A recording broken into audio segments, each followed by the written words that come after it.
All right, here we go. GBG, Green Bay Greg, episode 13. Fabulous. All right, thanks for joining me.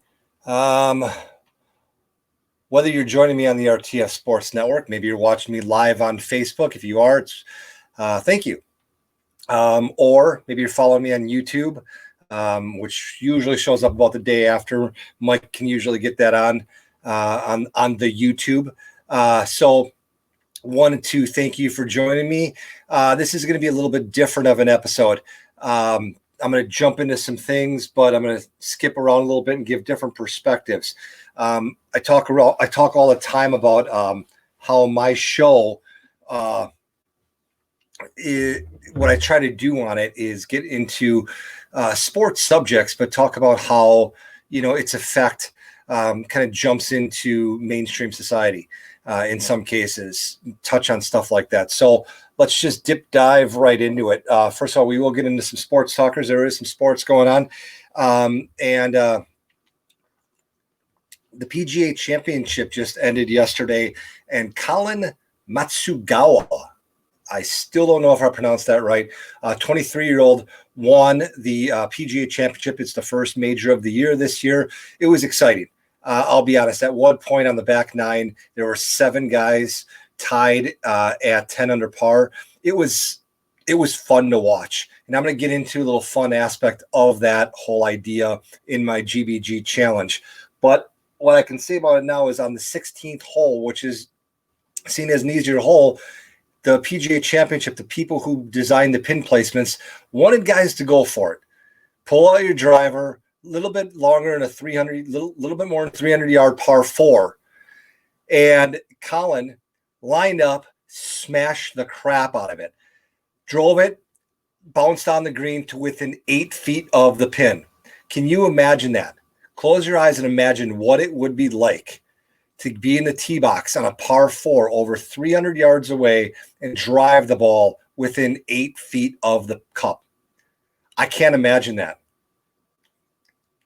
Okay, for those of you who know me, one time about 20 years ago, I did hit a hole-in-one on a par 4. Similar type situation, although I had a buddy who laid up on it. Perfect shot in a scramble. The other 3 of us went for it. Had a great wind, blah, blah, blah, hit a hole-in-one on a par 4. But it was fun to watch him do that because I was a professional who did it, and he actually tried to do it. I got luckier. I think that the phrase was, even a blind squirrel catches a nut. Yes, I was blind. I got luckier than anything. So, but no, it was fun to watch him, another 23-year-old young guy, because it's fun to watch golf from my perspective, watching a whole bunch of guys. I'm Tiger Woods' age, and yeah, it was fun to watch his dominance over the course of 10 years. But now that dominance is gone, it's fun to watch a golf tournament, and any one of 15 or 20 guys could win. So that's my sports talkers this week. I'm going to get into You're Better Than That. You're Better Than That last week was Dusty Baker, manager of the Houston Astros, for being offended that teams are, rifling at these guys and teams are upset with the Houston Astros because they won a World Series based on choreographed cheating. Well, yesterday, the Oakland Athletics and the Houston Astros got into a bench clearing brawl because one player on the Oakland Athletics was actually hit twice in like the 5th and the 7th inning. It was like back-to-back at bats. And then the pitching coaches from the Houston Astros are jawing at this guy from the from the Oakland A's as he's going to first base. You guys, I got on Dusty last week. I'll get on the rest of your team. Houston Astros, look, you deserve it. This is where you sit back and you say, hey, look, we got to take our medicine. Don't be beating guys from the other team. I don't care why, for jawing at you. Suck it up. You guys deserve this. You're going to have to deal with this for a year. Just because we dealt with COVID, just because we dealt with some civil unrest, doesn't mean that people forgot that you guys are a bunch of cheaters and you won a World Series based on cheating. Deal with it. You guys just have to deal with it for 50 more games, then the playoffs. And then you know what? The sport, the baseball media is going to move on to the next thing. But you're going to have to deal with it for now. So take your medicine. All right. We're going to skip the moment of Zen this week, and we're going to get right into the outside the arena. And that's because today, which Monday, August 10th is when I'm kind of filming this live. Big story developed in the world of sports. College football, all but the Power Five conferences, all but pretty much said that they're not going to have football this fall. It's already been kind of leaked that the Big Ten and the Pac-12 are already in agreement. They just have to have some meetings to decide what to do, and the other three conferences more than likely are going to, follow suit. The big thing in the meetings yesterday was that no one wanted to be the first one to say, hey, we're not going to play sports. But then again, no one wanted to be the last. So it looks like that. So what I'm going to talk about in the Outside the Arena segment of this show is the two different perspectives of that.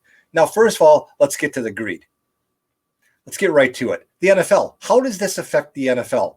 Well, it's been reported by several different sources that if there's going to be no college football, well, that opens up the whole landscape to pro football. They can play 7 nights a week if they want, because there's no competition.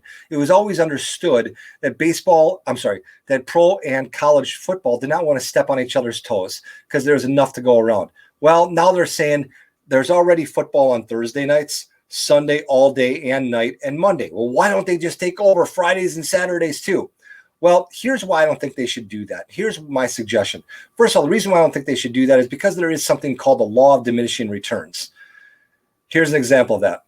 You can have ice cream for dinner, and you might like it. You can have ice cream again for dinner, and again, and again. But after 6 or 7 times, you're going to get sick of it. And you're going to get out of shape. You're going to get fat. You're going to be unhealthy. Just like, you can go to a baseball game and you can love, getting there, sitting down, having a hot dog. But if you have a hot dog at the top of every inning for an entire game, eventually you're going to hate the taste of hot dogs. Well, if the NFL decides to play Friday night, Saturday, Sunday, Monday, Thursday, it's going to get to be to the point where people aren't going to watch anymore, because at some point enough is enough. I understand that football is king, pro football is king, but there are other circumstances. Now, let's just say that there's a lot of men out there that want to watch football, or women, men or women, and your Sundays right now are dedicated to football. And then you know what? You're going to watch the game on Thursday night as long as it's interesting. You're going to watch the game on Monday night as long as it's interesting. Now you're going to add Saturday. And let's say they do that. Let's say the NFL does the schedule on Saturdays the way that they do for Thanksgiving. You have a noon game, then you have one standalone 3:30 game, and then you have a primetime game. Everyone's going to love that. Now let's add a Friday night game. At some point, your significant other or the rest of your life is going to say, whoa, enough's enough. You don't have to watch football 5 days a week. The law of diminishing returns. At some point, it's just going to become too much. So I think that the best thing for football to do is, wait, continue with your Thursday, your Sunday, and your Thursday night game, your Sunday schedule, and your Monday night game. And then once hockey, the NBA and Major League Baseball is done, which wraps up mid to late October, now let's just say you're 8 weeks into the season in the NFL, and now you have 8 games left to go. Now you can start looking at, a Saturday, noon game, 3:30 game, primetime game, standalone games. This is going to give more teams that national attention, that national exposure. It's going to give people like me, a displaced fan, a Green Bay Packer fan living in Minnesota, more opportunities to see my team, because they're going to do a lot of that. They're going to make sure that there's more teams that are, shown. They know that there's a lot of Packer fans in Minnesota, and they know that there's a lot of Minnesota fans on the western side of Wisconsin. So they're going to want those, different teams. There's a couple of pro teams in Ohio. There's a bunch of pro teams all in Texas. They're going to want opportunities to not have those games laying on top of each other. So you have more opportunities to watch more games. The New York Jets and New York Giants.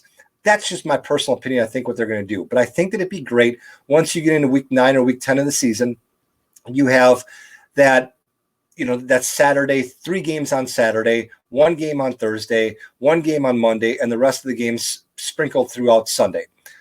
You still hold on to that Sunday, but that's what I think they're going to do. That's what I hope they do. Just don't get in the way of the NBA. Don't get in the way of Major League Baseball. Wait till those seasons end up. We don't need, just because we didn't have sports for a couple of months doesn't need to, we need to be suffocated by it. Let's just take it as it is and have fun with it. I know tonight, there's a Bucks game on, and then there's a Brewers versus a Twins game on. It's going to be fun to click through and watch those things. I also don't need an NFL game on top of that. So enough's enough. have fun with it. And, now the other aspect I want to get into and outside the arena. So outside the arena part 2 is, how does this affect college? I didn't say, how does this affect college football? I said, how does this affect college? Now, there's 2 types of people in the sports world. And those are people who understand that football is king. And then there's a type of people who think someone like me is a sheltered idiot. Here's the thing. It was reported recently that, recently I saw the stat today, and I've heard different stats, that the average Power 5 school, so that's essentially the top 65 to 70, let's just say 65 to 70 teams, colleges, college football programs, when you start including teams like BYU and Notre Dame, which aren't technically fully in a Power 5, but they do play a lot of Power 5 conferences, you start adding teams like that. Those schools, the schools, not the athletic department, those schools stand to lose around $75 to $80 million this year if they don't have football. That's why this is such a big decision. Now, here's the thing. What are they doing with that $75 to $80 million? They're not building new stadiums every year. They're not, building a new weight room. That money gets filtered down to the university. What does it get filtered down into? The chemistry department, the education, the art department, the music department, the psychology department, the dorms, and mom and dad, most importantly, tuition. So here's the thing. For those of you out there, and I'm not taking sides on this, I'm just stating facts. For the people out there who say, how can they play football? Blah, blah. If you're not talking, football's not important. It is important for the functioning ability of the actual university. They need it. You need football. Otherwise, tuition is going to go up very significantly. Now, here's the other thing. It's like, kids. There's more kids on campus that are doing this. 100,000 people are not showing up on a Saturday to watch some kid do a chemistry experiment. 100,000 people are not spending $80 to $100 to watch, a band recital in the music department, and then turn around and then spend hundreds of dollars at the bar after, and a couple $100 on, tailgating beforehand. I'm not saying it's right. I'm saying it's the society and the culture that we live in. We are living in a culture where football is just that important. It brings revenue into universities and the campuses. I wish it weren't that way. Actually, I really don't care. I think it is what it is. Just deal with it. So the problem is that what are we going to do now? So now kids aren't going to be going to school, more than likely, because I'm just saying right now, more than likely these Power 5 universities just aren't going to be able to sustain life on campus if there's no football. It is that important. And when I say an average of $75 to $80 million, keep in mind that the University of Wisconsin came out and said it's probably closer to $100 million for some of your bigger universities. Imagine what it's like down at LSU or Florida or Auburn or Alabama. You're talking probably $150 million that they're going to be losing just in this football season. Now, here's the thing.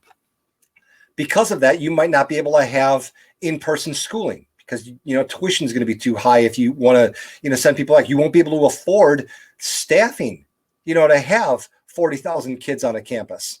You're going to force these kids to stay home. Okay, what are the ramifications of that? Well, there's just some classes that kids just can't take online.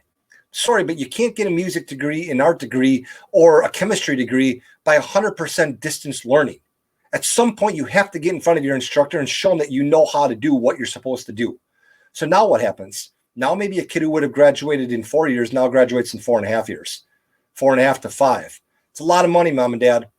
Like I said, I'm not saying it's right. I'm just saying that to say blankly or blindly, who cares about football? These Neanderthals shouldn't be playing anyway. There are long-term ramifications of this. So all I'm saying is that it is what it is. It's going to happen. They're not going to play football this year. They're not going to play fall sports. But there's going to be a lot of fallout to it. And it sucks. It sucks. And I just hope that what they do from the college aspect is fix it or figure it out so that they can get back to normal as soon as possible. Now, yeah, from a football standpoint, this is a sports podcast. I get it. From a sports podcast standpoint, yeah, there's a lot of athletes. What are you going to do about these kids who were on their last year of their scholarship? Are you going to welcome them back next year? What about the kids who didn't play this year?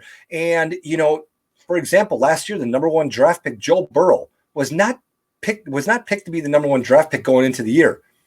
So, he played his butt off, worked his butt off, played his butt off, led LSU to a national championship season, and now look what happens. He's the number one overall pick, making millions of dollars.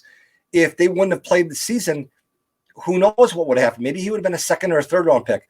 That was about $30 million worth to him. Now, yeah, that's one person. And yeah, right now, Trevor Lawrence is seen as being the number one overall pick. He'll probably still be the number one overall pick. I think that what's going to happen, and once again, now this is my GBG thought about what's going to happen from the standpoint of college. I think that what's going to happen is you're going to have a lot of these kids that are going to be eligible for the draft in April or May or whenever they decide to do it, because that could change.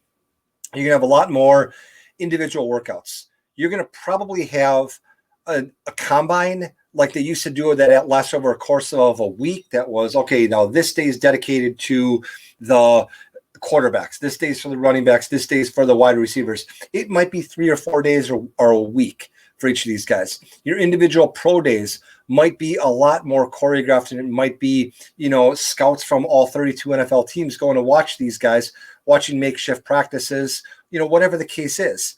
It's going to look different for the next year now that they've inevitably made this decision.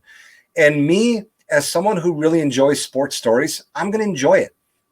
I think it's going to be a lot of fun to see. It's making chicken salad out of chicken shit. Right now, we're living in unprecedented times. I can't remember the last time that an entire season was canceled that didn't have to do with money and politics of ownership versus players. It's never happened in my lifetime. After 9/11, sports were called for a week to 10 days. And then we went back to the way it was. Now you're talking about canceling an entire season, and there's no guarantee it's going to be back in the winter or the spring or the summer or next year. They have to get this virus under control. And do I think that people are going a little crazy with the masks everywhere type attitude? Of course I do. But I'm a 44-year-old guy. I'm not a 68-year-old man. I'm not an 85-year-old woman. I'm not, I'm not in charge of making a decision for 40,000 students on a university campus. So it's a lot easier for me to make these decisions. So I'm not crucifying anyone who does have to. I feel bad because the university presidents, it's easy to say, just make a decision and stick with it. Well, their decisions that they're making affect a lot of people. There's going to be a lot of people that are going to lose their jobs because of whatever decision they make. Or if they decide to go in a different route, there could be a lot of people that might get sick. So my point is, take a step back, take a breather, and decide, you know what? Whatever they make, I'm going to try to make the best of the situation. Moving on. To the Jeep. Oh, microphone check. Check one. The GBG challenge of this week, I'm going to rewind all the way back to the PGA Championship. My dad and I, when it comes to our sports relationship, we follow all sports.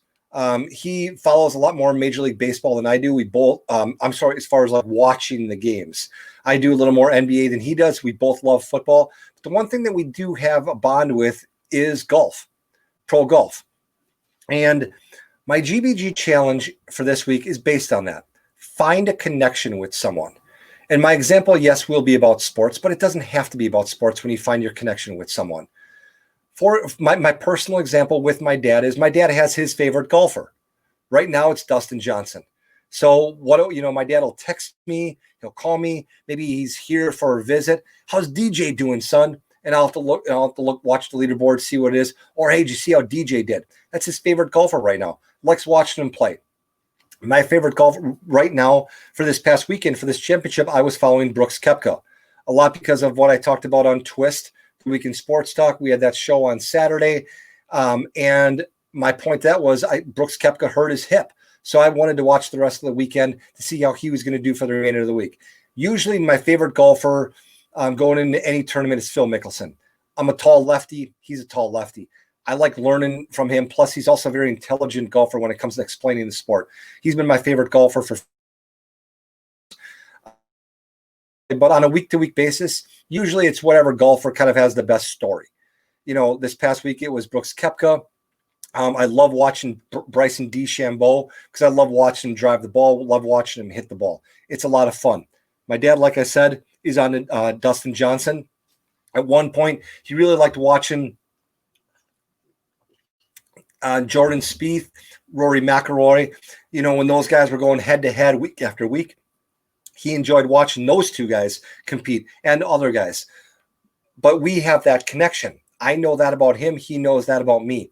So more generally speaking, away from the world of sports, find someone in your life that you want to connect with and find something to connect with them about and make it intentional. It could be a TV show. It could be a book that you're reading. It could be something fun at your office, a coworker. It could be a type of food. Hey, try this, whatever the case is. My point is, we're living in a society right now where we're being told by our government officials, stay away from people. So what I'm telling you is find opportunities to connect with people. If you can't connect face to face, then it makes it harder and harder to go out to dinner with a friend, go out to, go see, a parent, a niece, a nephew, whatever the case is, a friend you haven't seen in a while. Maybe it's more difficult because more restaurants are closed, and maybe that person might be, at a different paranoia level than you are when it comes to, COVID-19. So find other ways to connect with that person. Like I said, for me and my dad, it's golf.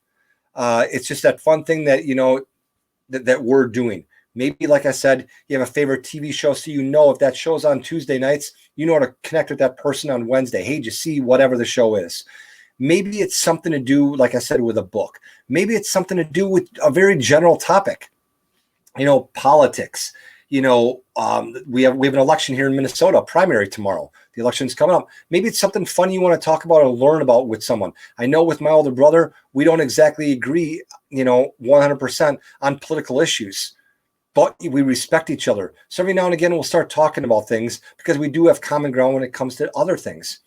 My point is, be intentional, talk to someone that you might miss, you might not get to see as much, and tell them, hey, let's make this our thing. Because when you do that, when you're more intentional, you get better results. I know this episode of GBG was a little off the map. It is what it is. I want to thank everyone for joining me this week. Until next week, GBG 14, check me on the RTF Sports Network, YouTube, Twist, The Week in Sports Talk, whether it's on the website or on our Facebook page. As always, I appreciate it. GBG out.